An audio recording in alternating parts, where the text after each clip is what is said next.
SmackDown extremamente morno, fecha uma semana morna da WWE. Pois é, depois do melhor PLE do ano, que tinha sido Night of Champions, que ocorreu na semana passada lá na Arábia Saudita, nós esperávamos que a WWE fosse dar continuidade nas histórias e fosse nos apresentar grandes coisas, grandes combates nesses shows semanais agora, né? Esse Raw e esse SmackDown a posterior do PLE, o que é uma coisa comum. Se você pegar a WWE, ela sempre funcionou desse modo. Geralmente eles fazem alguns shows um pouco mais lights ali antes do PLE, faz o PLE para ser um grande evento, um grande espetáculo, e depois fazem shows ali, pós-shows, né? Um pós-Raw, um SmackDown posterior, muito bom, para o pessoal ficar engajado mesmo nas histórias que estão sendo contadas. Mas não foi o que aconteceu. Inclusive, essa semana nem teve vídeo sobre o Raw. Eu achei o Raw muitíssimo sonolento, achei muito chato. Talvez ali a gente tenha tido um grande momento que foi o Seth Rollins revelando ali que gostaria de desafiar o Roman Reigns aceitando, então a confirmação de que teremos Seth Rollins e Roman Reigns pelo cinturão pesos pesados no SummerSlam. E, cara, do mais, vamos bem dizer a verdade, foi isso, né? Não aconteceu muitas outras coisas. A gente teve novamente o Brock Lesnar se encrespando com o Oba Femi em uma história que já duram, nesse exato momento, aproximadamente 6 meses. A gente está no mês 7, a gente está em julho, né? Desde fevereiro ali que esses dois estão se encrespando o tempo todo. Cara, já tá chato, né? Vamos, beleza, agora decidir isso numa melhor de três.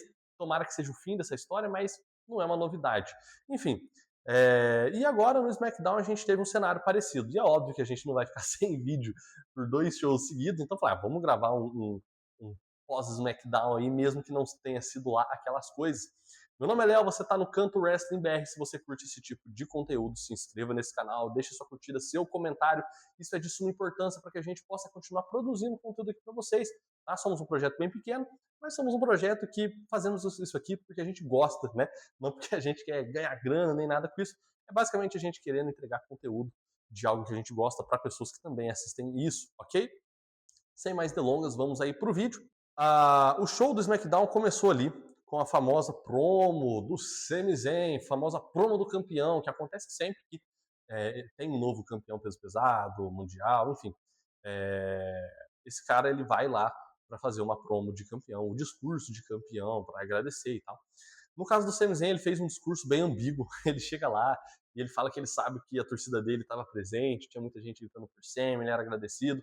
E para aqueles que não, que desconfiaram dele e que torciam antes para ele, depois começaram a torcer o nariz, ele poderia mandar essas pessoas se ferrarem, mas ele não vai fazer isso. Sabe? O tom foi esse. Foi bem legal, tá? A promo dele foi bem interessante. O Sami Zayn é muito bom com o microfone, né?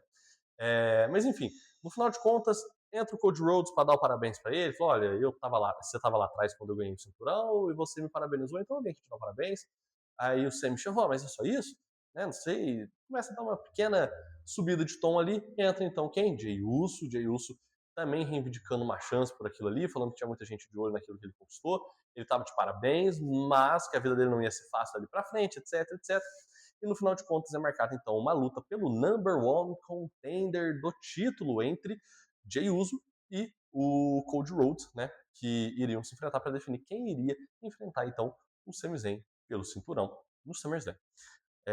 Em seguida a gente tem uma luta de trios entre Michin, Bifab e Jade Cargill e Tiffany Stratton, Charlotte Flair e Chelsea Green, uma luta que durou aproximadamente 8 minutos, tá? Por que eu digo aproximadamente? Eu vi o show depois dele acontecer, eu não vi ele ao vivo. Então, como eu vi gravado, tem alguns cortes ali no meio da luta que são cortes dos intervalos que acontecem. Quando você vê ao vivo, não tem, né? A câmera fica gravando a luta, você vê ela direto. Então, aqui, cronometrando no show gravado, deu 7 minutos. Só que teve uns 2, 3 cortes. Cada corte mais ou menos 1 minuto. Pode ser que tenha chegado até ali próximo de uns 10 minutos essa luta. Mas assim, no modo geral, cara, 10 minutos, 9 minutos para uma luta de show semanal, eu acho ok. Nem muito, nem pouco. Foi uma luta gostosa de assistir, as lutadoras entregaram um bom combate. Eu vou deixar como destaque aqui dessa partida, dessa luta, a Chelsea Green, a Bifeb e a Michin. Por quê? Jade Cargill tá bem, tá numa maré alta, a galera tá começando a gostar dela enquanto lutadora. A Charlotte Flair, chovendo molhada, é uma das melhores lutadoras da história da WWE, excelente no ringue. Mas ainda a gente ficava com aquela desconfiança, né? Principalmente com a Bifeb e a Michin. Nunca foi uma dupla que o pessoal curtiu muito. E agora parece que essa dupla, junto com a Jade, né, formando esse Power Trio, vem ganhando uma aura. Por quê? Porque a Mitinha é muito técnica, ela é rápida, ela é forte, ela dá golpes de voo, ela dá saltos, ela consegue. Ela tem um arsenal muito bom, ela é uma muito boa lutadora. A Bifeb sempre foi uma lutadora limitadíssima, nunca teve grandes saltos ali na carreira, justamente porque nunca se provou dentro do ringue, também discursando não prova muito bem, porém ela vem evoluindo, e isso é fato concreto, tá, gente? A Bifeb, ela passa a ter um arsenal maior, então você vê ela já acertando algumas voadoras, ela acerta alguns chutes de, tipo, de karatê, de capoeira, ela tem alguns golpes de potência também que são bem legais, então alguns slams, algumas cotoveladas, então, assim, ela vem expandindo o seu arsenal. Ela é uma mulher que trabalha muito bem com as pernas, ela tem umas pernas compridas, né? Então, ela dá alguns golpes, algumas voadoras, alguns chute altos que ficam muito impactantes na hora que você está assistindo. Isso vem colocando ela com uma aura que ela nunca teve na WWE. Juntando isso com a Jade Carter, que não dá nem para falar nada, né? É uma lutadora super potente.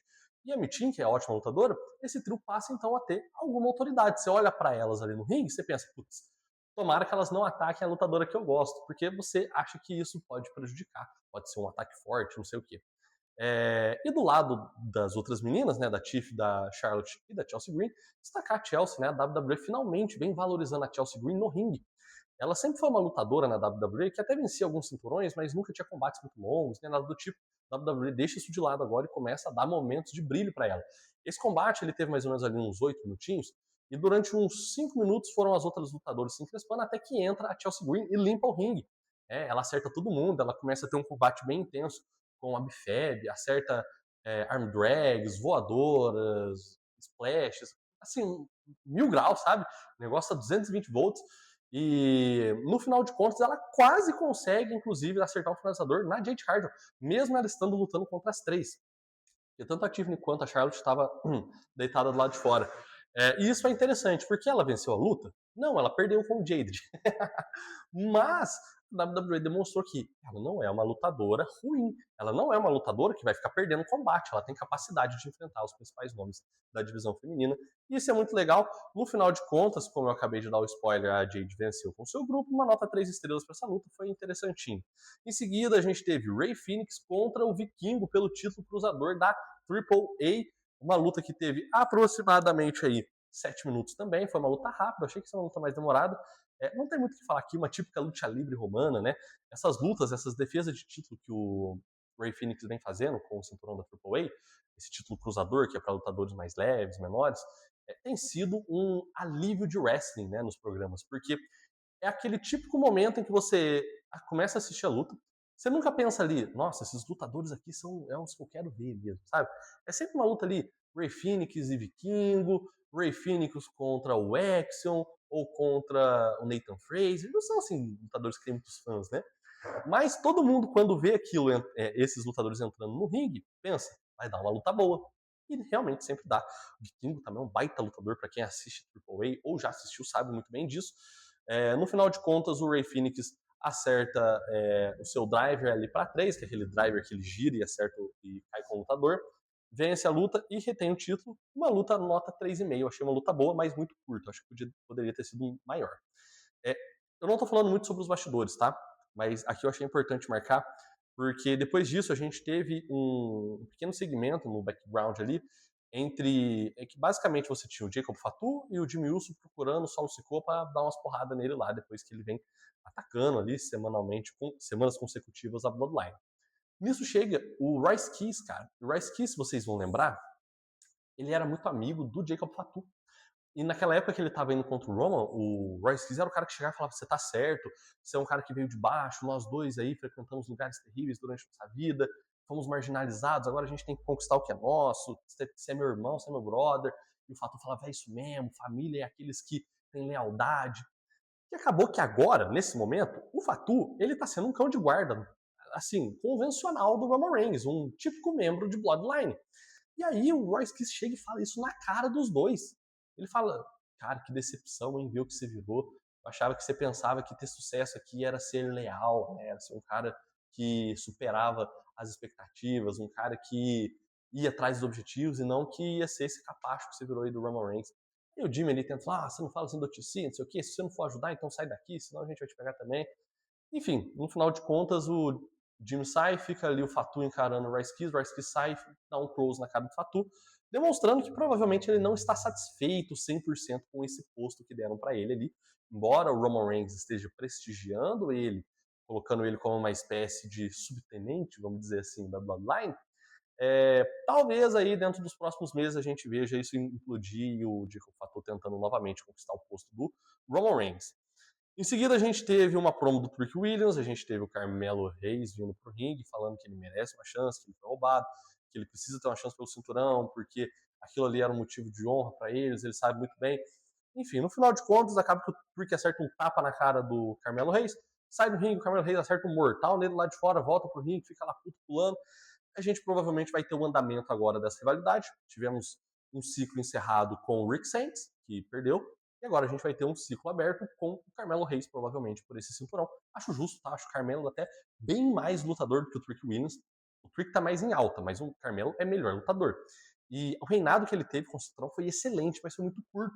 Então eu acho que o Melo merece mais um reinado aí, nem que seja para vencer, ficar 2 meses e perder de novo depois. É bom que esse cinturão fica rotacionando aí. A gente sempre vai ter rivalidade, isso é muito positivo. Em seguida, a gente teve uma luta entre Lane Rhee e Brie Bella, a representante ali do Fatal Influence com a representante da dupla campeã Paige Bella. Nessa luta, foi uma luta bem curtinha, tá? Bem curtinha, foram 6 minutinhos de luta, mais ou menos. De modo geral, destaques a ser dados assim, na Lane Rhee, que a WWE colocou ela para fazer uma luta solo e mostrar que a mulher é boa demais no ringue. Ela é uma lutadora que quando você olha, você não imagina, mas se você vê ela atuando, ela é muito forte, né, cara? Ela acerta suplex, ela acerta slam, ela acerta uns frontline, ela acerta umas joelhadas maluca. É uma lutadora violenta e forte. Isso faz com que as lutas que ela participa ficam muito impactantes, né? Ela acerta uns golpes lá que você fala assim, esse machucou. E principalmente na Bribella, que é uma lutadora mais magra, menor, né? A impressão que dava é que ela ia estourar no meio a qualquer momento. A Bribella fez uma boa luta também, né? Sempre acertando ali seus drops, suas voadoras. É uma lutadora boa, apesar da idade. Se mantém em um bom nível. No final de contas, a Lane Reed venceu com uma joelhada, seu finalizador, depois de acontecer uma série de confusão do lado de fora do ringue. A Paige se encrespou com a Fallon Henry, depois a Jessie Jane veio ajudar, tomou uma porrada, depois a Fallon acertou a Paige, ficou aquela bagunça lá de fora. Aí a Brie desce, acerta a Fallon Henry, aí fica todo mundo caindo lá de fora. Quando a Brie volta pro ringue, a Lane Rhee acerta uma joelhada para 3. Vitória da Lane Rhee. Cara, vou dar uma nota 2.75. Foi muito curta essa luta, muito curta. Mesmo problema da luta do Vikingo para mim. Não teve muito tempo de luta, não. E aí a gente teve então o main event, Jey Uso contra Cody Rhodes pelo number one contender. Uma luta ali que levou aproximadamente 12 minutos e que terminou com a vitória do Cody Rhodes. Eu não vou dar muitos destaques individuais, porque os dois lutadores são lutadores bem convencionais, né? Tanto o Cody quanto o Jey Uso, eles são lutadores que não têm muita variação de golpe. Todo mundo já sabe muito bem o que vai acontecer numa luta que envolve essas duas personas. Você vai ter Disaster Kick, Crossroads, Uso Splash, Spear e é isso, né? Um suplex ou outro ali, eventualmente. Ambos os dois não têm um arsenal muito grande de golpes, né? Mas foi uma luta boa, foi uma luta assim, bem agitada, nenhum dos dois ficou cadenciando muito. Tacaram um ou outro em cima da mesa dos juízes, acertaram um ou outro no canto do ringue. E no final de contas, termina com a vitória do Cody Rhodes, com um Crossroads no Jey Uso. O Cody Rhodes então passa a ser o number one contender contra o Sami Zayn. Eu não gostei muito, cara. Na minha opinião, eles tinham que, nesse momento, resguardar um pouco o Cody, deixar ele uns 2, 3 meses afastado da TV, dar uma pausa, porque ele é um lutador que ele é a face da companhia. E vem ficando um pouco enjoativo assistir as lutas deles, que é sempre a mesma coisa, né? Então, dá uma pausa, tira ele um pouco da programação, depois quando ele voltar vai ter um impacto muito grande, isso é muito positivo sempre. Mas eles não estão fazendo isso, né? Já colocaram ele na rota pelo cinturão de novo, acabou de perder o cinturão. Enfim, decisões, né? Para essa luta eu vou dar uma nota 3 estrelas e meia, foi uma luta boa de show semanal, mas para o main event poderia ter sido melhor. E, cara, de modo geral, esse show, como eu disse, foi sonolento por conta disso. Vamos dar uma olhada aqui. Luta, a gente teve a luta de trio no começo, a luta do Rey Fenix, a luta da Lane Rhee e a luta do Jey Uso. Foram 4 lutas para um show de 2 horas de duração, cara. 4 lutas. E aí você vai falar, mas foram boas essas lutas. Cara, essas 4 lutas foram todas lutas ali de 8, 6, 9 minutos, ou seja, foram 4 lutas curtas. Se você somar o tempo de duração dessas 4 lutas, não tem 50 minutos de combate no show. Um show de 2 horas. Achei muito, sabe? Muita falação. O segmento do Trick com o Carmelo demorou demais. Os segmentos de background, teve esses que eu comentei, mas tiveram outros que eu nem comentei aqui, porque eu acho que não faz diferença no vídeo, não fez diferença no show. A todo momento eles ficavam passando VT também do Oba Femi com o Brock Lesnar, sabe? Cara, não foi legal. Assim, foi maçante assistir esse show, foi chato, sabe? Aquele show que você. Eu só assisti pelo main event, porque o main event eu queria assistir pra ver quem que ia ser o number one contender, mas nossa, não gostei muito não. Mas no final de contas é isso, né, gente? Um pay-per-view maravilhoso para na semana seguinte um dos piores SmackDowns do ano. WWE sempre no topo ou lá embaixo pra cacete, né? Não tem meio termo, impressionante. No mais é isso, meu nome é Léo. Não esqueça de comentar aqui no vídeo o que você achou desse show. Até a próxima, valeu!